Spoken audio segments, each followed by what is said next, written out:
En el nombre del Padre, y del Hijo, y del Espíritu Santo. Amén. Ya no temo, Señor, la tristeza, ya no temo, Señor, la soledad, porque eres, Señor, mi alegría, tengo siempre tu amistad. Ya no temo, Señor, a la noche, ya no temo, Señor, la oscuridad, porque brilla tu luz en las sombras, ya no hay noche, tú eres luz. Ya no temo, Señor, los fracasos, ya no temo, Señor, la ingratitud, porque el triunfo, Señor, en la vida, tú lo tienes, tú lo das. Ya no temo, Señor, los abismos, ya no temo, Señor, la inmensidad, porque eres, Señor, el camino y la vida, la verdad. Amén.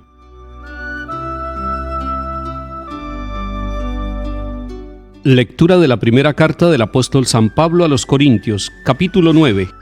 Hermanos, el hecho de predicar no es para mí motivo de orgullo. No tengo más remedio y ay de mí si no anuncio el Evangelio. Si yo lo hiciera por mi propio gusto, eso mismo sería mi paga, pero si lo hago a pesar mío, es que me han encargado este oficio. Entonces, ¿cuál es la paga? Precisamente dar a conocer el Evangelio, anunciándolo de balde, sin usar el derecho que me da la predicación del Evangelio, porque siendo libre como soy, me he hecho esclavo de todos para ganar a los más posibles. Me he hecho todo a todos para ganar, sea como sea, a algunos. Y hago todo esto por el Evangelio para participar yo también de sus bienes. Ya saben que en el estadio todos los corredores cubren la carrera, aunque uno solo se lleve el premio. Corran así para ganar. Pero un atleta se impone toda clase de privaciones. Ellos para ganar una corona que se marchita, nosotros en cambio una que no se marchita. Por eso corro yo, pero no al azar, boxeo, pero no contra el aire. Mis golpes van a mi cuerpo y lo tengo a mi servicio, no sea que después de predicar a los otros, me descalifiquen a mí. Palabra de Dios, te alabamos, Señor.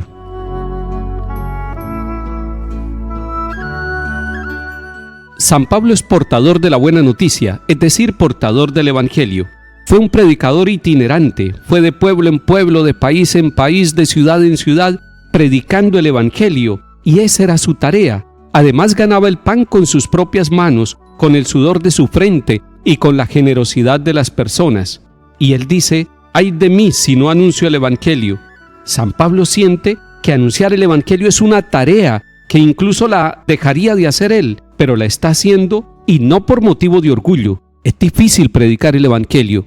Y los que tenemos la tarea de predicar el Evangelio sabemos que la palabra primero nos hiere a nosotros, nos ilumina a nosotros, nos corrige a nosotros, nos anima personalmente. Y luego sí, a aquellos a quienes le anunciamos el Evangelio, ya sea con nuestra palabra o con nuestra vida. San Pablo se pregunta, ¿cuál es la paga por anunciar el Evangelio? Y él dice, soy libre, yo me dediqué libremente a esto. Nos cae muy bien a nosotros los sacerdotes esta palabra, porque con libertad hemos llegado al sacramento del orden sacerdotal y hemos asumido esta tarea, nos hemos vuelto esclavos. ¿Y de qué nos volvimos esclavos? Nos volvimos esclavos de Cristo para servirle a las demás personas, para servir el Evangelio, para anunciar el reino de Dios, para trabajar en nuestras comunidades parroquiales o en los lugares donde el Señor nos envía. Y siempre donde vamos encontramos hombres y mujeres que también han sido tocados por el Evangelio y posiblemente no tienen toda la formación teológica, o a veces encontramos algunos que tienen mucha formación teológica, pero lo importante es que encontramos personas guiadas por el Espíritu Santo que también anuncian el Evangelio, que se esfuerzan por vivirlo y que se esfuerzan por anunciarlo.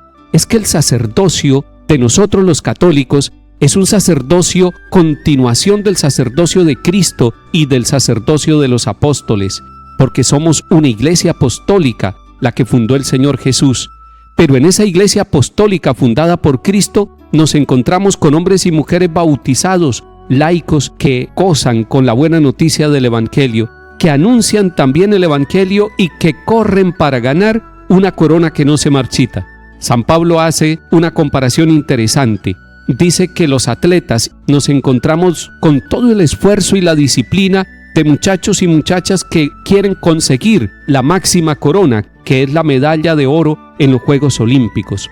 Son un orgullo para su país, son un orgullo para su raza, son un orgullo en su deporte y en el mundo, y se disciplinan fuertemente y se privan de muchas cosas. Y San Pablo dice: yo también tengo privaciones de toda clase, pero no por una corona que se marchita o que se oxida, sino por una corona que no se marchita, que es la corona que nos da Cristo Jesús el Señor. Pero termina diciendo un detalle que es un secreto para todos nosotros. Dice que Él da golpes, pero no al aire, sino a su propio cuerpo. No vaya a ser que Él predique el Evangelio a los demás y queda Él descalificado. A todos nosotros, los que hemos sido llamados por el Señor para anunciar el Evangelio, nos sirve mirar que Pablo anuncia el Evangelio a los demás y lo anuncia para él mismo, porque lo que él busca es la corona de la salvación.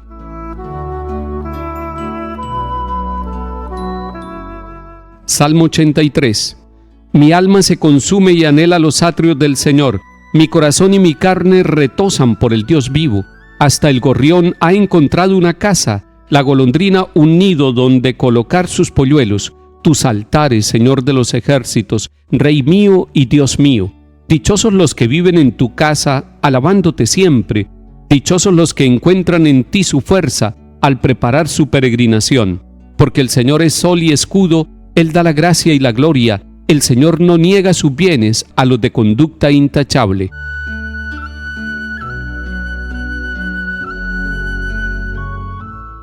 Lectura del Santo Evangelio según San Lucas capítulo 6. En aquel tiempo dijo Jesús a los discípulos una parábola. ¿Acaso puede un ciego guiar a otro ciego? ¿No caerán los dos en el hoyo? Un discípulo no es más que su maestro, si bien cuando termine su aprendizaje será como su maestro. ¿Por qué te fijas en la mota que tiene tu hermano en el ojo y no reparas en la viga que llevas en el tuyo? ¿Cómo puedes decirle a tu hermano: hermano, déjame que te saque la mota del ojo, sin fijarte en la viga que llevas en el tuyo? Hipócritas, sácate primero la viga de tu ojo, y entonces verás claro para sacar la mota del ojo de tu hermano. Palabra del Señor. Gloria a ti, Señor Jesús. Es una parábola sencilla, corta y directa la que encontramos en el capítulo 6 de San Lucas. Empieza con una pregunta la parábola: ¿acaso puede un ciego guiar a otro ciego?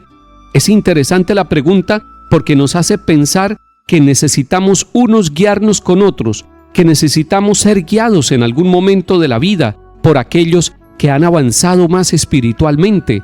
En el caso de las familias, papá y mamá deben guiar a sus hijos, y entre esposos el uno debe guiar al otro. No pueden ser ambos ciegos. Uno de ellos debe tener luz, y ojalá ambos tuvieran luz para conducirse por caminos de santidad y poder llevar a sus hijos también por caminos de santidad. Puede ser que una persona muy iluminada por el Evangelio, muy evangelizada, muy profunda en la oración, tenga momentos de ceguera espiritual. Nosotros conocemos esas situaciones. Son momentos de oscuridad, de desierto, de sequedad, donde nos volvemos tan frágiles que no somos capaces de conducir a nadie y tampoco somos capaces de conducir nuestra propia vida.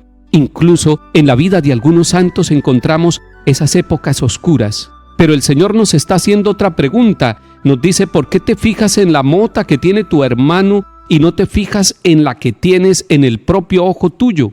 Es decir, para que nosotros podamos ser luz, tenemos que primero iluminar hacia adentro nuestra propia conciencia y nuestra vida. Hoy le pedimos al Señor que nos ayude a sacar la viga de nuestro corazón y de nuestra alma para que podamos nosotros tener claridad y acompañar a otros. Así lo hizo San Pedro Claver, un sacerdote nacido en España que se ordenó en Colombia, que se santificó en Cartagena cuando llegaban tantos esclavos de África, y él vivió el Evangelio, lo escuchó y lo asumió, lo celebró y fue capaz de convertirlo en estilo de vida para atender a los demás, a los que venían sufriendo toda clase de esclavitudes, de vejámenes, de situaciones indignas en su vida. Él se dedicó a servirlos porque tenía luz para ver en ellos el rostro de Cristo y porque tenía luz para acompañarlos a ellos al encuentro del Señor en el bautismo y en los demás sacramentos. Que haya muchos iluminados desde dentro para que nos den la mano. Que el Señor bendiga y acompañe nuestra vida en el nombre del Padre, y del Hijo, y del Espíritu Santo. Amén.